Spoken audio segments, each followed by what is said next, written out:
Assalamualaikum warahmatullahi wabarakatuh. Halo, perkenalkan saya Dia Safitri dengan NIM 200.29257, peminatan K3, Prodi Ilmu Kesehatan Masyarakat Universitas Ahmad Dahlan.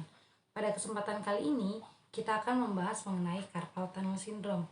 Tapi sebelum masuk ke pembahasan, pernahkah Anda melihat seseorang melakukan ini untuk meringankan sakit tangan? Nah, ini adalah tanda khas sindrom terowongan karpal atau carpal tunnel syndrome yang selanjutnya mungkin akan kita sebut dengan CTS untuk mempermudah begitu. Orang tersebut mungkin akan merasakan sakit yang berat, beberapa kesemutan di jari, mungkin juga merasakan mati rasa dan juga kelemahan tangan. Ada beberapa aktivitas yang mempengaruhi seseorang untuk mengalami carpal tunnel syndrome atau CTS. Seperti apapun yang terlalu banyak menekuk pergelangan tangan atau apapun yang menempati ruang di dalam pergelangan tangan. Oke, baik. Hari ini kita akan membahas apa yang menyebabkan CTS dan bagaimana seseorang dapat mengetahui jika mereka atau kita mengalami kondisi ini.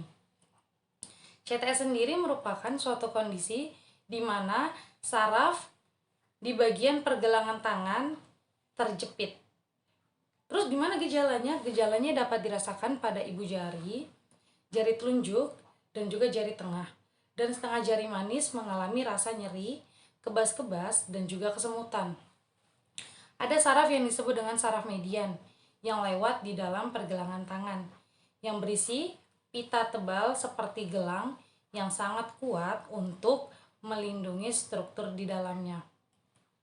Nah, saraf median ini bertanggung jawab untuk mengendalikan otot ibu jari dan juga bagian telapak tangan. Sensasi kulit di area ini diteruskan ke otak melalui saraf median.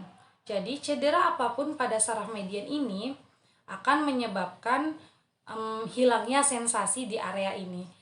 Dan kelemahan otot di ibu jari dan telapak tangan.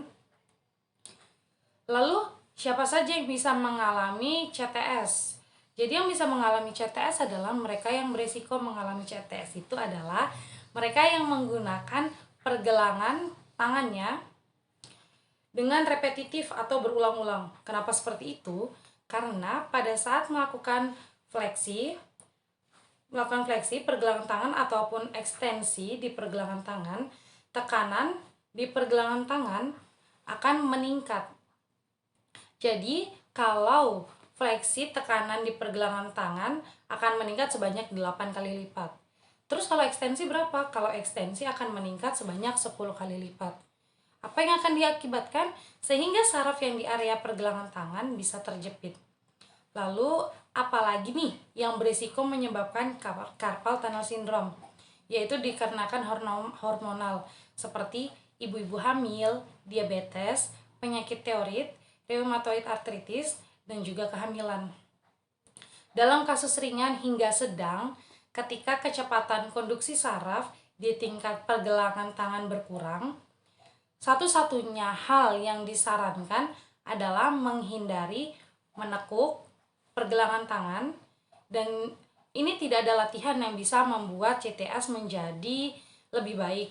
Namun, penting untuk memperhatikan posisi, postur, dan ergonomisnya, terutama bagi yang menghabiskan waktunya di depan seperti komputer dan melakukan pekerjaan manual. Ada salah satu tes yang dapat dilakukan di rumah untuk mengetahui apakah kita menderita CTS atau tidak. Bagaimana caranya? Kita dapat menahan posisi telapak tangan yang saling membelakangi seperti ini selama 2 menit.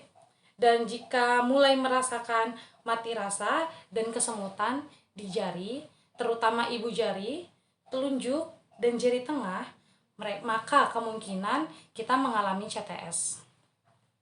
Baik, mungkin hanya itu yang dapat saya sampaikan mengenai carpal tunnel syndrome.